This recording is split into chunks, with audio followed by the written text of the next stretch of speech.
दोस्तों आज की इस वीडियो में मैं बात करूंगा न्यूक्लियर फिजिक्स के बेसिक इंट्रोडक्शन पर, जिससे आपको यह आइडिया लग जाए कि हम न्यूक्लियर फिजिक्स में क्या पढ़ते हैं और क्यों पढ़ते हैं। दोस्तों ये बात तो हम जानते हैं कि एटम का स्ट्रक्चर कुछ इस तरह दिखता है, जहां पर एटम के बीचों बीच एटम से 10,000 गुना छोटा एक न्यूक्लियस होता है, जो कि प्रोटॉन्स और न्यूट्रॉन से मिलकर के बना होता है। यह दोनों पार्टिकल्स यानी प्रोटॉन और न्यूट्रॉन आपस में स्ट्रॉन्ग न्यूक्लियर फोर्स की मदद से बंधे हुए होते हैं, जो कि नेचर का एक फंडामेंटल फोर्स होता है। और न्यूक्लियस के आसपास एनर्जी लेवल्स या एनर्जी क्लाउड्स में इलेक्ट्रॉन चक्कर काटता है, जो कि एक फंडामेंटल बिल्डिंग ब्लॉक पार्टिकल कहलाता है। एक प्रोटॉन में पॉजिटिव चार्ज होता है, जिसकी वैल्यू 1.6 मल्टीप्लाई बाय 10⁻⁻19 कूलम होती है, और वहीं एक इलेक्ट्रॉन में भी इतनी ही चार्ज की वैल्यू होती है, लेकिन नेगेटिव होती है, यानी ये दोनों एक दूसरे के अपोजिट होते हैं। अब इसमें खास बात ये है कि एक एटम में जितने प्रोटॉन होते हैं उतने ही इलेक्ट्रॉन होते हैं, तो इसका मतलब एक एटम इलेक्ट्रिकली न्यूट्रल होता है, यानी कि दोनों के चार्ज एक दूसरे को न्यूट्रल कर देते हैं। अब ये बात पूरी दुनिया जानती है कि न्यूक्लियस की डिस्कवरी अर्नेस्ट रदरफोर्ड ने की थी, और उसके लिए उन्हें 1908 में नोबेल प्राइज मिला था। अब ये बात थोड़ी सी अजीब है कि न्यूक्लियर फिजिक्स का बेस रखने वाले को केमिस्ट्री का नोबेल प्राइज मिला है, लेकिन 1908 से 12 साल पहले यानी 1896 में हेनरी बैक्वेरेल ने फ्रांस में एक अलग ही ऑब्जर्वेशन की थी।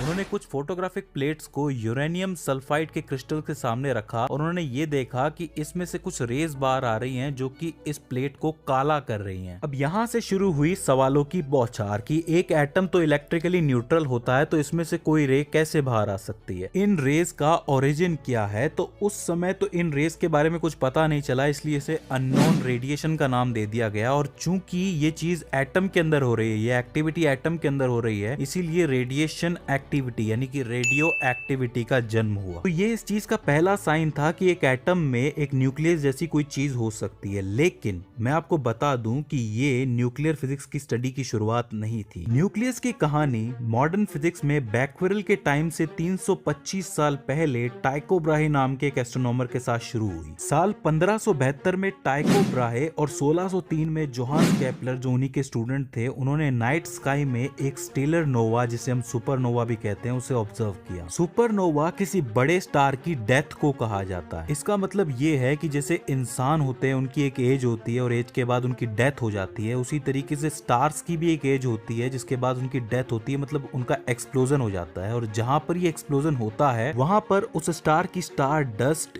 धूल या गैसेस जमा हो जाती है। अब इन गैसेस या स्टार डस्ट में कुछ ऐसे पार्टिकल होते हैं जो अनस्टेबल होते हैं, जैसे कि यूरेनियम सल्फाइड के क्रिस्टल थे, और वो अपने अंदर से अननोन रेडिएशंस बाहर निकालते हैं, जिसकी वजह से टाइको ब्राहे और केपलर को वो सुपरनोवा ल्यूमिनियस यानी कि ब्राइट नजर आया। लेकिन उन्होंने ये चीज भी नोट की कि टाइम के साथ साथ उसकी ब्राइटनेस कम होती गई। अब उन्होंने जितने टाइम तक उस सुपरनोवा को ऑब्जर्व किया, उस टाइम के दौरान उन्होंने उसके आसपास के जितने भी दूसरे तारे और प्लैनेट्स थे, उनकी पोजीशन को भी नोट किया। और जब एस्ट्रोनॉमर्स ने आगे चलकर उन प्लैनेट्स और तारों की पोजीशन को रिवर्सली कैलकुलेट किया, तो उन्हें पता चला कि उस सुपरनोवा में निकल और कोबाल्ट नाम के एलिमेंट्स का डिके हो रहा था। ये वही डिके है जो यूरेनियम से भी हो रहा था, जिसकी वजह से फोटोग्राफिक प्लेट्स काली पड़ रही थी। सुपरनोवा की ब्राइटनेस या ल्यूमिनिसिटी का टाइम के साथ कम होने का मतलब ये था कि उसमें जो एलिमेंट्स थे, बेसिकली निकल और कोबाल्ट, वो अपनी हाफ लाइफ तक पहुंच चुके थे। अब ये हाफ लाइफ क्या होती है? सिंपल वर्ड्स में, एक अनस्टेबल एटम या न्यूक्लियस अपने पूरे लाइफ टाइम का आधा टाइम डिके या क्षय करता है। इस दौरान वो मेनली रेडिएशन या एनर्जी को बाहर निकालता है, और जब हाफ लाइफ पूरी हो जाती है, तब वो अनस्टेबल एटम या न्यूक्लियस स्टेबल हो जाता है, या मेनली वो एलिमेंट ही बदल जाता है। तो इस सुपरनोवा में निकल की जो हाफ लाइफ थी वो 6.077 डेज थी,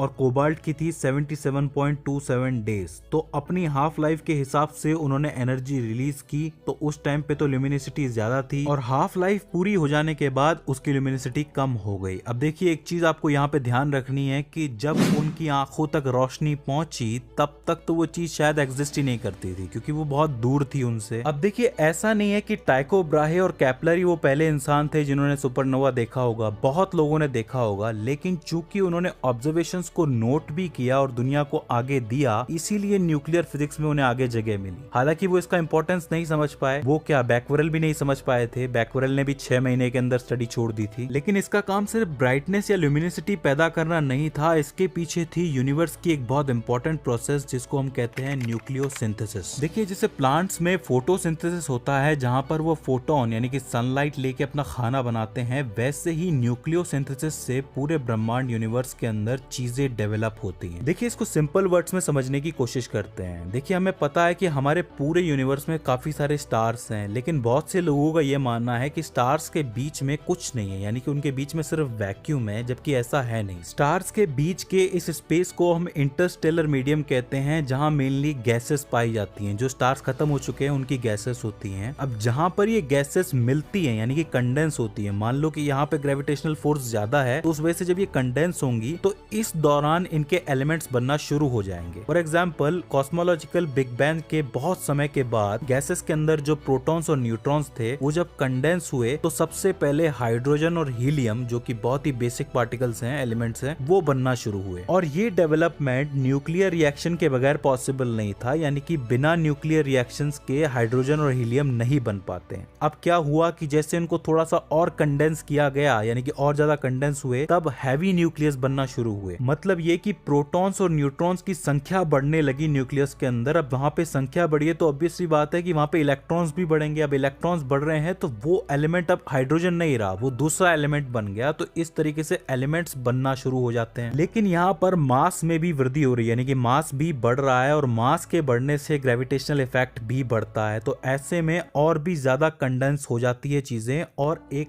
प्लैनेट या स्टार जैसी चीजें बनना शुरू हो जाती हैं। अब मान लो कि यहाँ पर कोई प्लैनेट बना है तो उस प्लैनेट को आगे इंटरस्टेलर मीडियम में धकेल दिया जाएगा और वो जो है जाके किसी प्लैनेट सिस्टम में जुड़ जाएगा या स्टार सिस्टम में जुड़ जाएगा। उसे हम कहेंगे स्टेलर सिस्टम। याद रखिए, स्टार्स या प्लैनेट्स के छोटे से ग्रुप को जो कि ग्रेविटेशनल बाउंडिंग की वजह से एक दूसरे के आसपास ऑर्बिट कर रहे हैं, उसे स्टेलर सिस्टम कहा जाता है। और स्टार्स के बीच की जो जगह होती है उसको हम इंटरस्टेलर मीडियम कहते हैं, जहाँ पे गैसेस होती हैं। अब देखिए, इसके अंदर भी बहुत सी स्पेशलिटीज हैं, जैसे कि छोटे वाले स्टार्स या प्लैनेट्स बनते हैं उस जगह को हम नेबुला कहते हैं, और किसी बड़े यानी मैसिव स्टार की जब डेथ होती है तो उसको सुपरनोवा कहा जाता है। Interstellar medium mainly 70% hydrogen, 28% helium और 2% अदर एलिमेंट से मिलकर के बना होता है। ये सारे एटम्स जो हैं एक ऐसी जगह पे जाके जुड़ते हैं जो कि डेंस हो, कोल्ड हो, तो वहां पर मॉलिक्यूल्स का निर्माण होता है, यानी कि मॉलिक्यूल्स बनते हैं, और उस जगह को मॉलिक्यूलर क्लाउड्स भी कहा जाता है। जैसे एग्जांपल के लिए मैं आपको बताऊं पिलर्स ऑफ क्रिएशन नेबुला के बारे में, जो वो एक ऐसी जगह है जहां से काफी सारे प्लैनेट्स और स्टार बन चुके हैं। हाल ही की जो तस्वीर है वो कुछ इस तरीके से है, लेकिन इसकी पहली तस्वीर जो है हबल ने निकाली थी। अब एक बात याद रखिए कि अगर अभी हम इसकी तस्वीर देख रहे हैं, मतलब ये हजारों साल पहले एग्जिस्ट करता था, मतलब ये हजारों साल पुरानी तस्वीर है। चूंकि लाइट को ट्रेवल करने में टाइम तो लगता ही है। तो न्यूक्लियर फिजिक्स हमें ये बताती है कि कोई चीज या कोई एलिमेंट या ये यूनिवर्स आखिरकार बना कैसे। क्वांटिटेटिव वे में हमें ये चीज समझ में आती है। हालांकि जितनी भी चीजें मैंने आपको बताई है इसके अंदर बहुत टेक्निकलिटी है। जैसे जैसे आप अंदर जाते जाओगे आपको चीजें और बारीकी से समझ में आएंगी, लेकिन मेरा आपको ये इंट्रोडक्शन देना इसलिए जरूरी था ताकि आपको ये समझ में आए कि हम न्यूक्लियर फिजिक्स क्यों पढ़ रहे हैं। तो दोस्तों, आई होप ये इंट्रोडक्शन आपको समझ में आया हो। इसके बाद भी इसके अंदर कोई क्वेरी आती है, कोई दिक्कत आती है, तो आप हमें नीचे कमेंट सेक्शन में पूछ सकते हैं। सो फ्रेंड्स, आज की इस वीडियो के अंदर बस इतना ही। See you in the next one.